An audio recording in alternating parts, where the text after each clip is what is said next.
Hi guys, in this video I'm going to take a break from painting these soldiers and I'm going to build us a ranger. Scruffy Crow.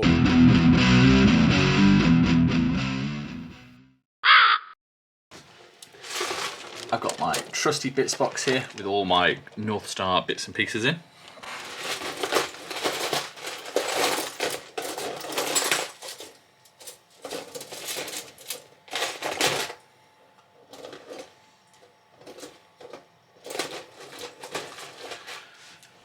I think I'm going to base it on this Barbarian body.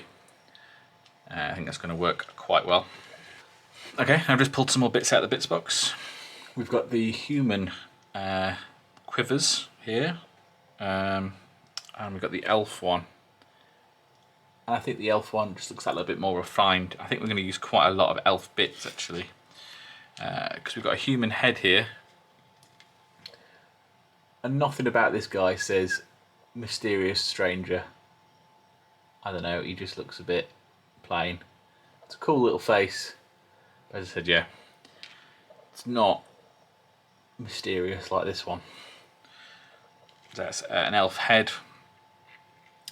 The human bows are just lengths of wood, whereas this has got some finesse to it. So, and because we want the arms to match, I quite like the sword design on this one. But the problem is the human arms, although a bit butcher, I've got a sleeve tucked into a bracer, whereas the elf ones have a sort of a different sleeve. So yeah, so then we can get these two bits to match. So basically it's going to be elf ranger parts on a barbarian body. So yeah, I might do a little bit of green stuff just to bring that cloak up to the edge of the hood a little bit better, and I'll clean up any of the mould lines or bits and pieces I can see. I might have the bow down his side a little bit more. But yeah, in general, absolutely loving that. The reason why I'm making this guy, because I haven't already said I don't think, is that I need a ranger for when I'm using my army in SAGA, because in SAGA if I use a Lords of the Wild list, this guy has some slightly special rules. Oh, we forgot the arrows. Okay, so I've filed away a little bit of the fur on the back here, and that's given me a nice sturdy area to attach my quiver, so it pokes up over his shoulder like it does on all the rest of them. And then once again I'll just go and put in a few little furs here and there to make that look a little bit more accurate, instead of all like one piece. For the base I've got some of this plastic card, I think it's like a 1mm thick, and I'm just going to cut a couple of little slices, just layer them up on top of each other like that. And what I'm going to try and do here is I'm just going to try and arrange him just so he's slightly going uphill, a little bit like we did with a couple of my other ones. So I'm after two things here. One is giving him a little bit of extra height, and the second is getting an angle, a slight angle on him. And because everything here is plastic, the base is plastic, the plastic guard is plastic, and the model is plastic, I mean this all, once this all sticks, I'll whack plenty of glue on there, that will all merge together as a nice one chunk. And I'll just trim away some of the excess here, and then we'll fill all the gaps with putty and do sand like I normally do, and you'll not see that, it'll just look like he's on a slight rise. But it should be enough to just sort of rise him above the general hurly-burly, and sort of bring his face into view a little bit. Okay, here is the ranger again.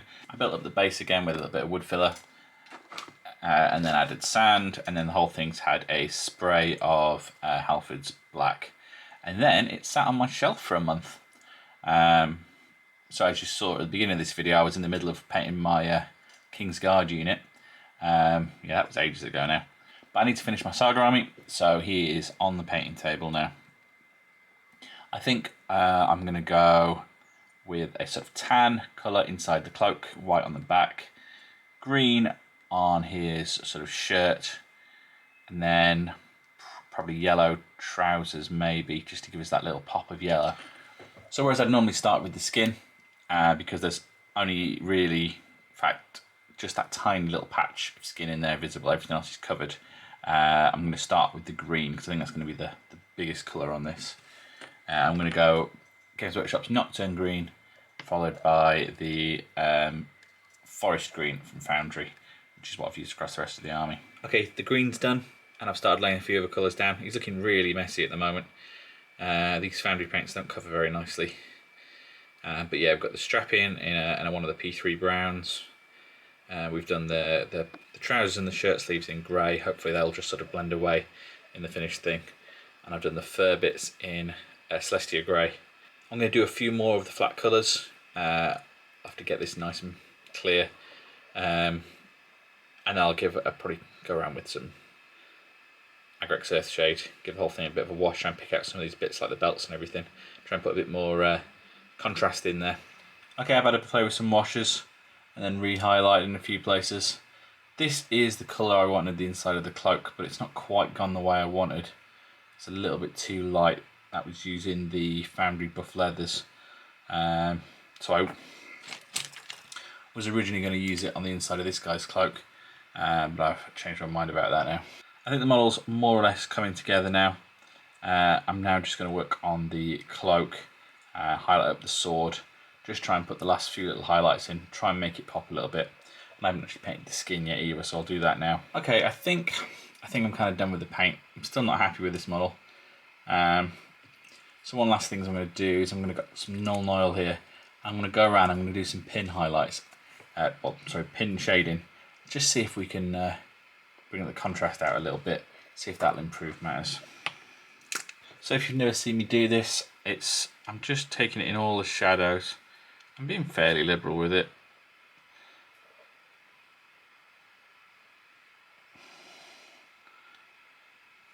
I'm simultaneously using it to bring out some of the detail in things like these boot cuffs, but also just to sort of glaze whole areas like under here and around the tops of his legs. Try and bring some shadows back. Now I think partly of this one it's down to my painting skill, and partly it's down to my colour palette, which I'm not entirely happy with, as I said, but I think that has improved things. I'm still not totally happy with this. I mean, he looks a bit too paddy in the chest for his arms, so there is some problems with the conversion. Maybe it doesn't look as natural as I'd like. But overall, I guess, tabletop level, on the table, I think this guy is going to stand out, and he's still going to look like a hero. And the further I put him away from my eyes, the better he looks, to be honest. And there we go, we've got the 3 types of tufts and the static grass on there now, which is Jarvis Summer. As did I get. I think that's made the model pop a little bit. And it means that, although I'm not entirely happy with it, we are another half point towards finishing my Saga Warband. And that's all for this video. Please let me know what you thought down in the comments. Maybe subscribe for more. And as ever, thanks for watching. Bye.